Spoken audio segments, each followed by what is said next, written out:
1. You will hear a woman phoning about the shared house she is going to move into. First, you have some time to look at questions 1 to 7.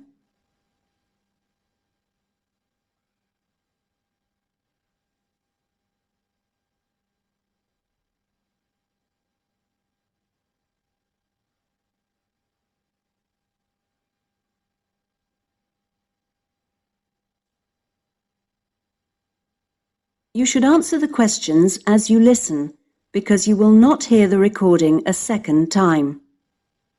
Listen carefully to the first part of the conversation and answer questions 1 to 7. Hello? Hello, this is Hilary. I'm calling about the house. I'm moving in next week. Oh yes, Hilary. This is Judith. I met you when you came to look at the house. Yes, I just had a few more questions I wanted to ask. Of course. Well, first, about the rent. I realise I didn't check what it included. Yes, that's important. It includes most things. We don't have to pay extra for heating, for example, just for the telephone, which is fair enough, I suppose. Local taxes are part of the rent, so that's not a worry. That's fine. Then I remember I should have sent my letter of reference to the landlord by now, but I haven't got his address. Yes, you should get that off right away. Address it to Mr. Crawley. He's at 14 King Street. Is that in Exford? Yes. And then you'll need to put the postcode, of course. It's AP12 7QT. Got that, thanks. I also realise I don't know exactly what the house has in the way of equipment. Is there a microwave, for example? There isn't. None of us feels the need. Oh, fine. I'm sure I can do without one too.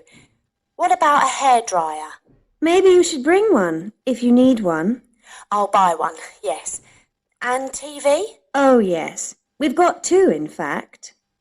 Was there anything else? I just wondered if there were any rules. Not really. We share the cleaning, things like that. We do have to be careful about loud music. Yes. So we've agreed that there shouldn't be any loud music after 9, and that we don't play music at all in the living room after 10. Up to 11 in your own room's okay, as long as it's not too noisy. That sounds good. And is there somewhere safe I can keep my bike? That's difficult. To be honest, lots do get stolen round here. We haven't got a garage, so we tend to park ours in the garden so that they're hidden from the street. OK. Now, I hope you like cooking. Yes, I do. Do you all have shared meals? Not very often, actually. But when the weather's good in the summer, we like to have a barbecue together, which we do each Wednesday. We tend to go out at weekends. Sounds fun. Before you hear the rest of the conversation, you have some time to look at questions 8 to 10.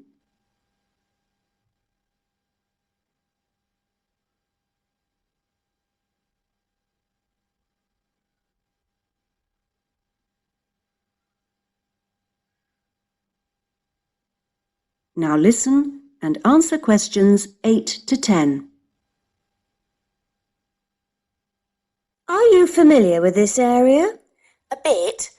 Actually, there are a few things that I'd like to know the location of. A bank, for example. Yes, there's one quite close.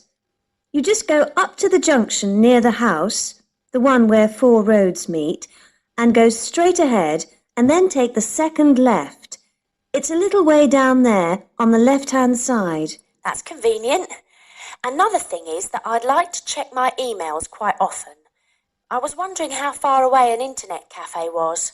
Well, there are a couple actually, but one's much cheaper than the other. The one I use is very handy. You just go up to the big junction and then, well, I go straight ahead and then turn right so that it's on the right-hand side. Fine. And one last thing. Uh-huh. I need to go to the post office quite often. I'm hoping there's one quite close to the house. You're in luck. You'd walk up to the big junction and then If you want a nice route, take the street that's slightly to the right. Then you'd want the second left, and you'd find it on the right side of the street. Well, it all sounds great. So, we'll see you in a couple of days' time? Yes. Okay. Bye. Bye. That is the end of part 1. You now have half a minute to check your answers.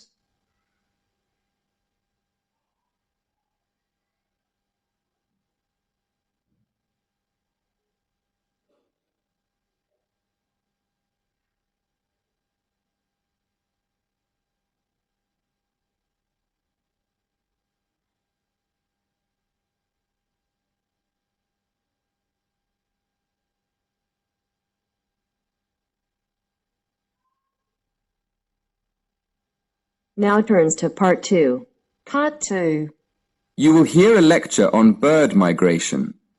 First, you have some time to look at questions 11 to 17.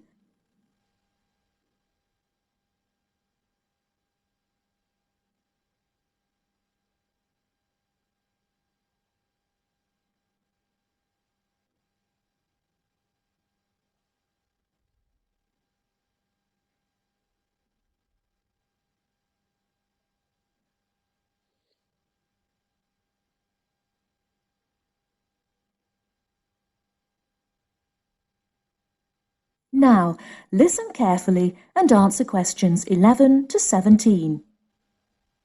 My lecture this evening will focus on the migration of birds. That is, how birds fly in big groups from different parts of the world at certain times of the year. In the first part of the lecture, I'll talk about the reasons why birds migrate, when they migrate, and which parts of the world they migrate from and to. To start with, why do birds migrate? Well, there are two main reasons. One, they migrate to look for food, and two, they travel to parts of the world that are more suitable for breeding. In fact, these reasons are closely linked. As you can imagine, when birds are breeding, they need extra food to feed their young. And in the spring, in the cooler climates of Europe, there is a lot of food for birds, especially insects. So generally, during the spring, birds fly up from the tropics, which are hot, to cooler climates in the north. They stay there for a few months to bring up their young. And then, when the weather in the north gets cold in the winter, they fly back to warmer climates in the south. Now I'd like to talk a bit about how global warming has affected bird migration. One of the effects of global warming has been to make the spring come earlier in the northern regions of the world.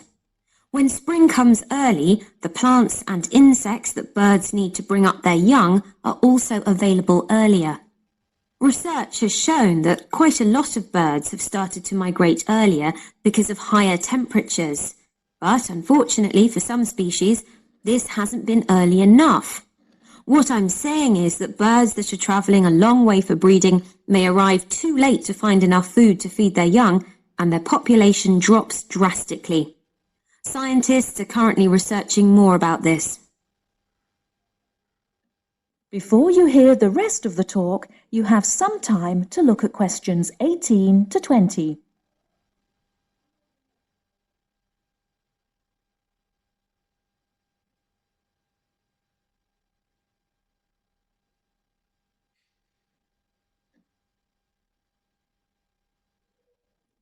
Now listen and answer questions 18 to 20. Now, I thought I'd finish by just briefly describing a few different patterns of migration.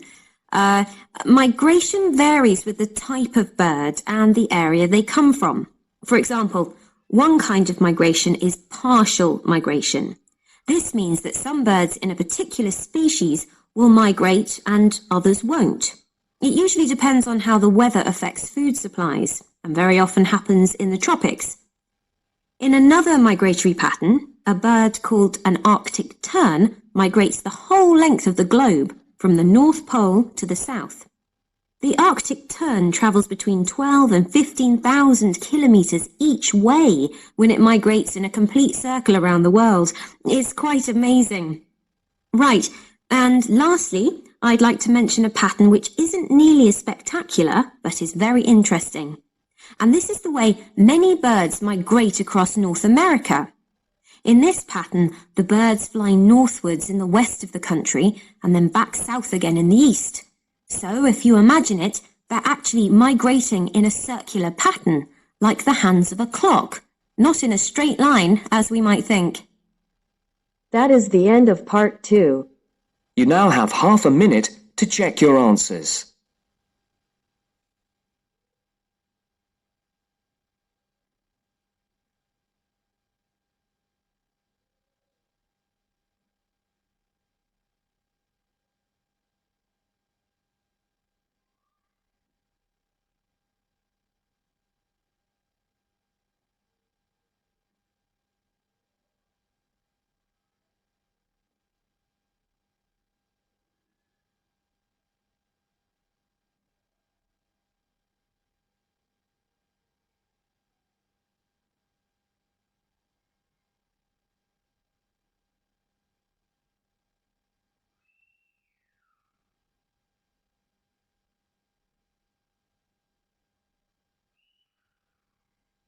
Now turns to part 3.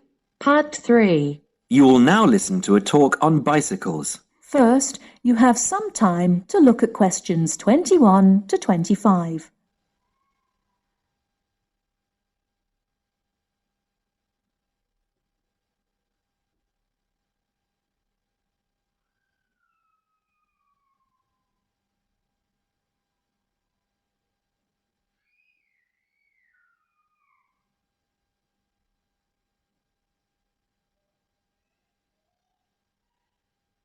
Now listen carefully and answer questions 21 to 25.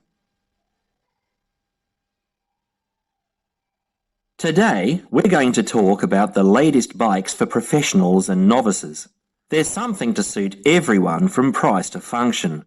The Atlantis is a touring frame. It's also perfect for commuting and trail riding, and anything short of super fast road riding. The tubes are stout, to take touring loads and trail abuses. The tyre clearances are majestic, so you can fit tyres up to 2.35 inches. It's designed for cantilevers or V-brakes. If you have to limit yourself to just one bike and you want to be able to ride just about anywhere, this is the bike to be on. It is our most popular model for just that reason, and there isn't an unhappy Atlantis owner in the land. The Rambouillet, our all-around road bike, is available either as a frame with fork and headset for $1,400 or as a complete bike for $2,300. Compared to the Atlantis, it is a lighter frame, not intended for loaded touring or rough trail riding. As a road bike, it has side pull brakes. The Quick Beam is our version of the single-speed bike. We've done it a little better though. The crankset has a 42-34 combination, running an 18-toothed freewheel cog in the rear. And the rear hub is threaded opposite the drive side, so you can install a fixed cog of your own choice. In essence, you can have 4 speeds on the Quick Beam if you choose. The Quick Beam is available as a frame with fork and headset for $900, or as a complete bike for $1,300. This is a rugged, versatile bike that you can ride on the road as well as on rough trail. Before you hear the rest of the talk, you have some time to look at questions 26 to 30.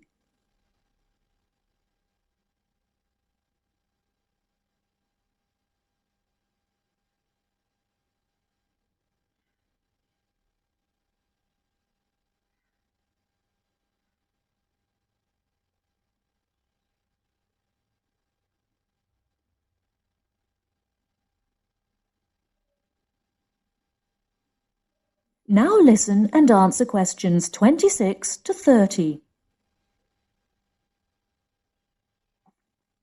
The Saluki is our roadish, light touring, randonneuring frame. It's designed for 650B wheels. If 650B means anything to you, you'll either love it or think it's marketing suicide. If you're new to 650B and a follower, you won't want it. If you're new and a rebel, you will. Now, I'll just talk a little about saddle comfort. The road bike, for the most part, has turned into a high-tech, uncomfortable machine, and the proof is all around us. Look through any bike magazine or catalogue, and you'll see the saddle up to 6 inches higher than the handlebars. It is impossible to be comfortable on such a bike. It forces you to lean forward, putting more weight on your groin, hands and arms. People ride these bikes with straight, locked-out arms and wake up with aching backs. They endure it, get used to it, or by recumbence. When we custom design a bike for you, you'll be able to get a comfortable position. Your back will be between 45 and 50 degrees, and there will be a noticeable bend in the arms. And most importantly, your arms won't be supporting your body weight. You won't have to look up to look ahead, because you won't be hunched over and low.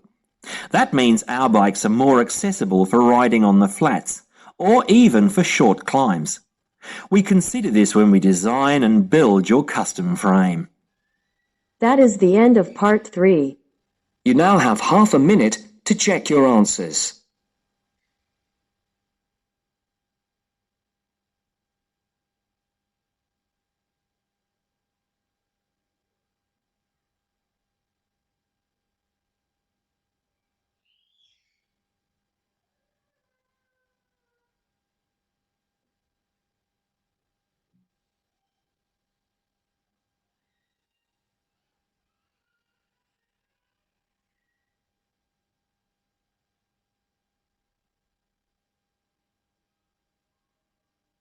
Now turns to part 4. Part 4. You will hear a lecturer in education talking about some experiments done in the USA to investigate the effects of reducing class sizes. First, you have some time to look at questions 31 to 40 on pages 71 and 72.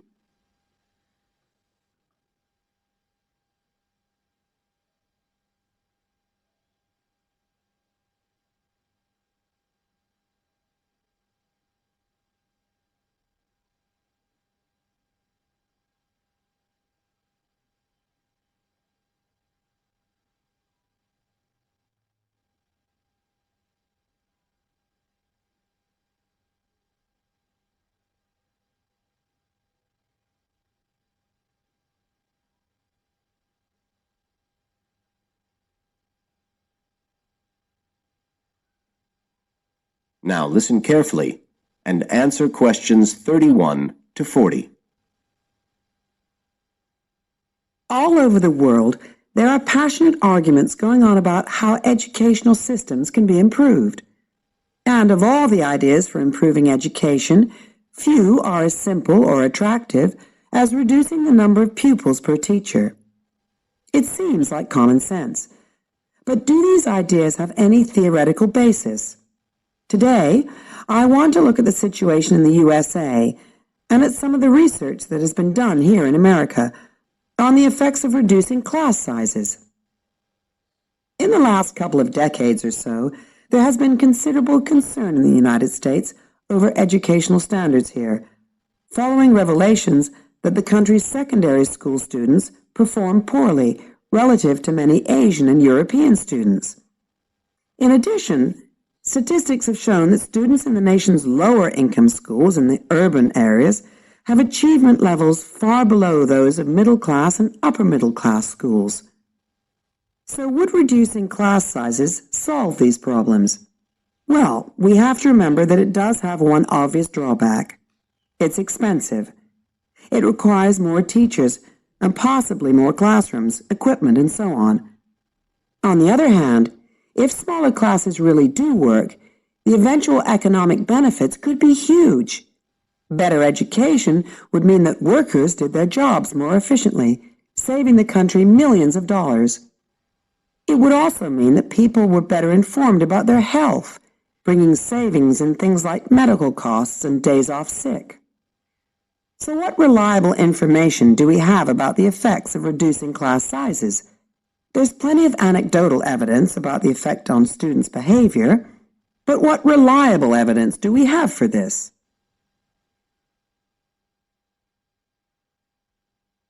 Let's have a look at 3 research projects that have been carried out in the USA in the last couple of decades or so. The first study I'm going to look at took place in the state of Tennessee in the late 1980s. It involved some 70 schools. In its first year, about 6,400 students were involved, and by the end of the study, 4 years later, the total number involved had grown to 12,000.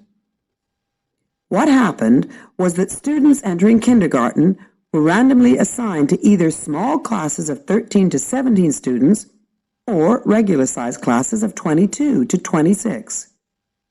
The students remained in whatever category they had been assigned to through the 3rd grade, and then, after that, they joined a regular classroom.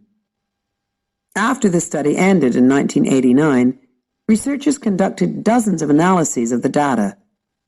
Researchers agree that there was significant benefit for students in attending smaller classes, and it also appears that the beneficial effect was stronger for minority students.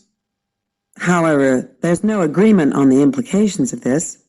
We still don't know the answer to questions like how long students have to be in smaller classes to get a benefit, and how big that benefit is, for example. The second project was much larger and took place in California. Like the Tennessee study, it focused on students from kindergarten through to grade 3. But in this case, all schools throughout the state were involved. The experiment is still continuing, but results have been very inconclusive, with very little improvement noted.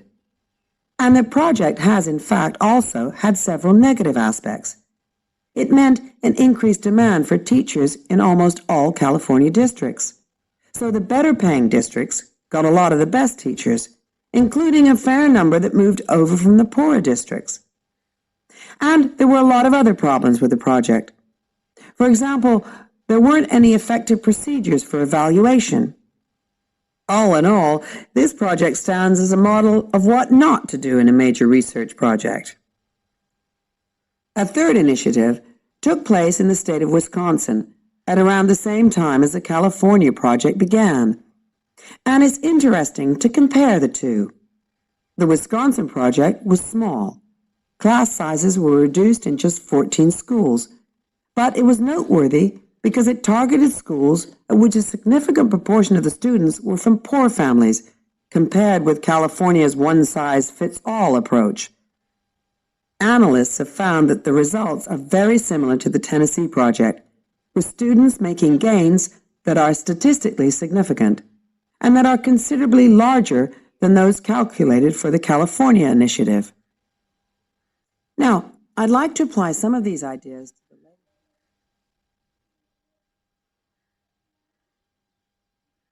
That is the end of part 4. You now have half a minute to check your answers.